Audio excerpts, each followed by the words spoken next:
June 9, Jesus' calm devotion. Seek to live in my love, which covers a multitude of sins, both yours and others. Wear my love like a cloak of light, covering you from head to toe. Have no fear, for perfect love decimates fear. Look at other people through lenses of love. See them from my perspective. This is how you walk in the light, and it pleases me.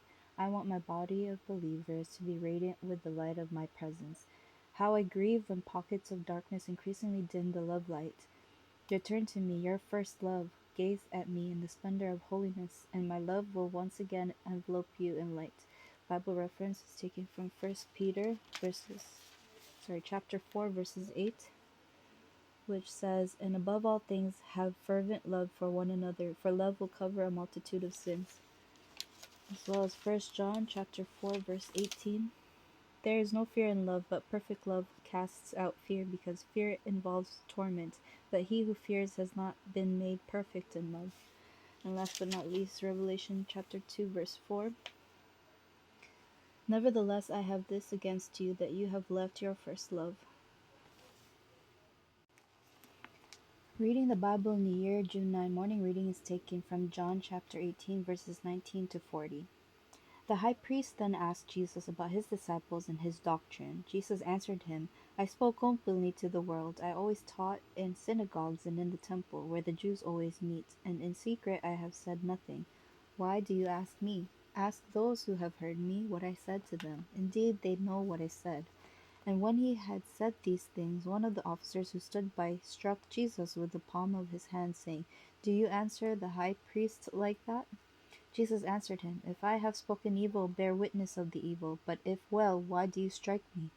Then Annas sent him bound to Caiaphas the high priest. Now Simon Peter stood and warmed himself. Therefore they said to him, You are not also one of his disciples, are you? He denied it and said, I am not. One of the servants of the high priest, a relative of him whose ear Peter cut off, said, Did I not see you in the garden with him? Peter then denied again, and immediately a rooster crowed. Then they led Jesus from Caiaphas to the praetorium, and it was early morning. But they themselves did not go into the praetorium, lest they should be defiled, but that they might eat the Passover. Pilate then went out to them and said, What accusation do you bring against this man? They answered and said to him, If he were not an evildoer, we would not have delivered him up to you. Then Pilate said to them, You take him and judge him according to your law. Therefore the Jews said to him, It is not lawful for us to put anyone to death, that the saying of Jesus might be fulfilled which he spoke, signifying by what death he would die. Then Pilate entered the praetorium again, called Jesus, and said to him, Are you the king of the Jews? Jesus answered him, Are you speaking for yourself about this, or did others tell you this concerning me? Pilate answered, Am I a Jew? Your own nation and the chief priests have delivered you to me. What have you done?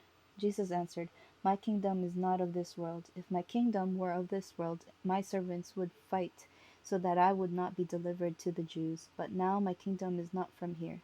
Pilate therefore said to him, Are you a king then? Jesus answered, You say rightly that I am a king. For this cause I was born, and for this cause I have come into the world, that I should bear witness to the truth. Everyone who is of the truth hears my voice. Pilate said to him, What is truth? And when he had said this, he went out again to the Jews, and said to them, I find no fault in him at all. But you have a custom that I should release someone to you at the Passover. Do you therefore want me to release to you the king of the Jews? Then they all cried again, saying, saying, Not this man, but Barabbas. Now Barabbas was a robber.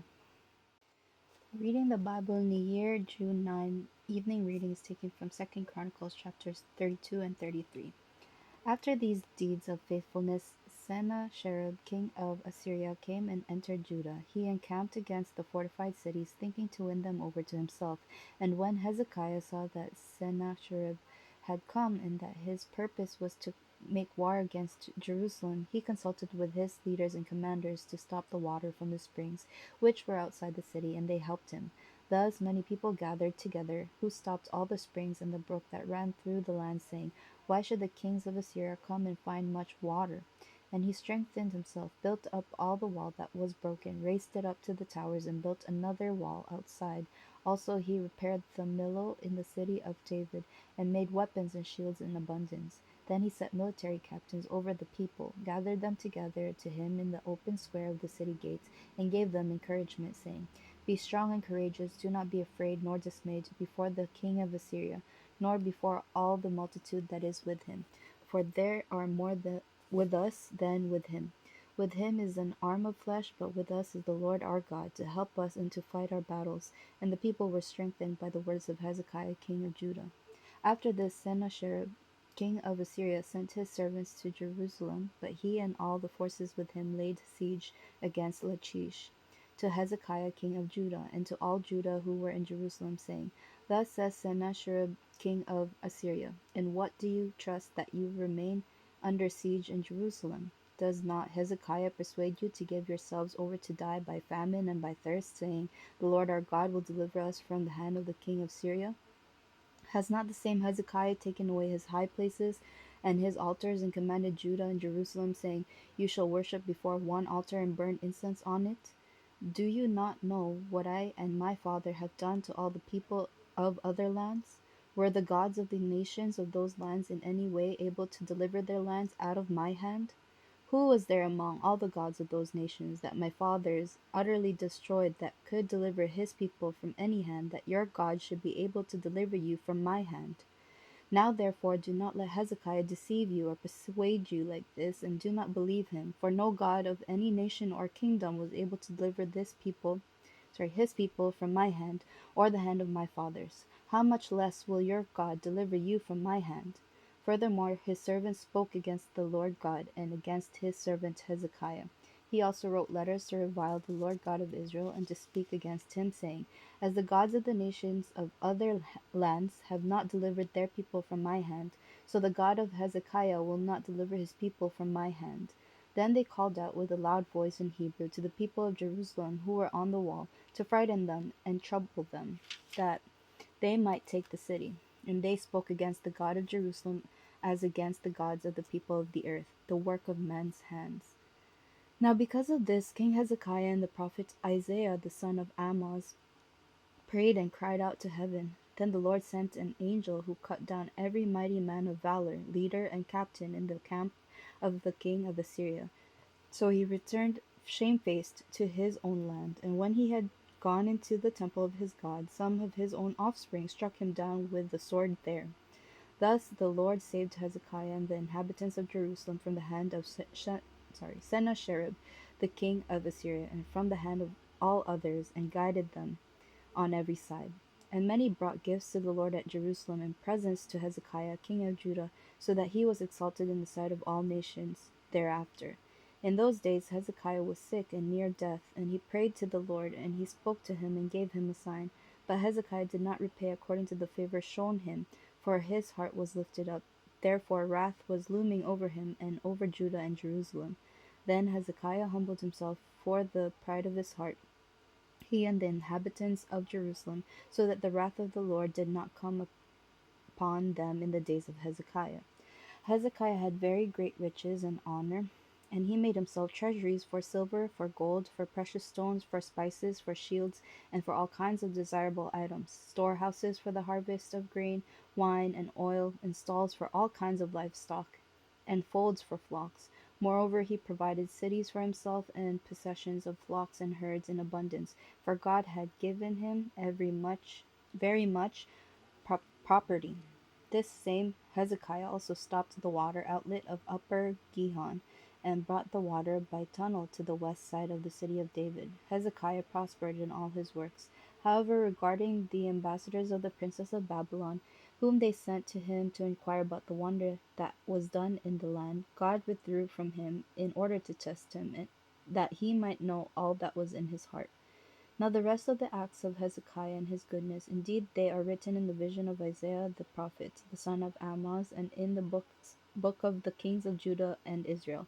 So Hezekiah rested with his fathers, and they buried him in the upper tombs of the sons of David, and all Judah and the inhabitants of Jerusalem honored him at his death. Then Manasseh his son reigned in his place.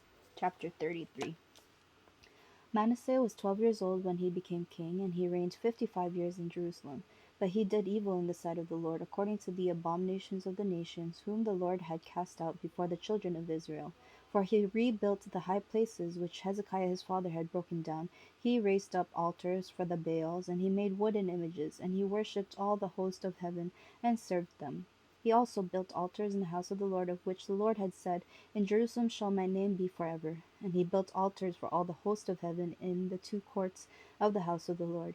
Also he caused his sons to pass through the fire in the valley of the son of Hinnom.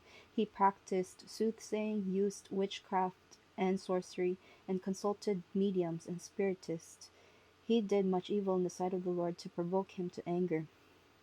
He even set a carved image, the idol which he had made in the house of God, of which God had said to David and to Solomon his son, In this house and in Jerusalem, which I have chosen out of all the tribes of Israel, I will put my name forever, and I will not again remove the foot of Israel from the land, which I have appointed for your fathers, only if they are careful to do all that I have commanded them, according to the whole law and the statutes and the ordinances by the hand of Moses. So Manasseh seduced Judah and the inhabitants of Jerusalem to do more evil than the nations whom the Lord had destroyed before the children of Israel. And the Lord spoke to Manasseh and his people, but they would not listen. Therefore the Lord brought upon them the captains of the army of the king of Assyria, who took Manasseh with hooks, bound him with bronze fetters, and carried him off to Babylon. Now when he was in affliction, he implored the Lord his God, and humbled himself greatly before the God of his fathers, and prayed to him. And he received his entreaty, heard his supplication, and brought him back to Jerusalem and to his kingdom. Then Manasseh knew that the Lord was God. After this he built a wall outside the city of David on the west side of Gihon, in the valley, as far as the entrance of the fish gate, and it enclosed Ophel, and he raised it to a very great height. Then he put military captains in all the fortified cities of Judah. He took away the foreign gods and the idol from the house of the Lord, and all the altars that he had built in the mount of the house of the Lord and in Jerusalem, and he cast them out of the city. He also repaired the altar of the Lord, sacrificed peace offerings and thank offerings on it, and commanded Judah to serve the Lord God of Israel. Nevertheless, the people still sacrificed on the high places, but only to the Lord their God. Now the rest of the acts of Manasseh, his prayers to his God, and the words of the seers who spoke to him in the name of the Lord God of Israel, indeed they are written in the book of the kings of Israel. Also his prayer, and how God received his entreaty, and all his sin and trespass, and the sites where he built high places, and set up wooden images and carved images before he was humbled. Indeed they are written among the sayings of Hosea. So Manasseh rested with his fathers, and they buried him in his own house. Then his son Amon reigned in his place. Amon was 22 years old when he became king, and he reigned 2 years in Jerusalem. But he did evil in the sight of the Lord, as his father Manasseh had done, for Amon sacrificed to all the carved images which his father Manasseh had made, and served them. And he did not humble himself before the Lord, as his father Manasseh had humbled himself, but Amon trespassed more and more. Then his servants conspired against him, and killed him in his own house. But the people of the land executed all those who had conspired against King Amon. Then the people of the land made his son Josiah king in his place.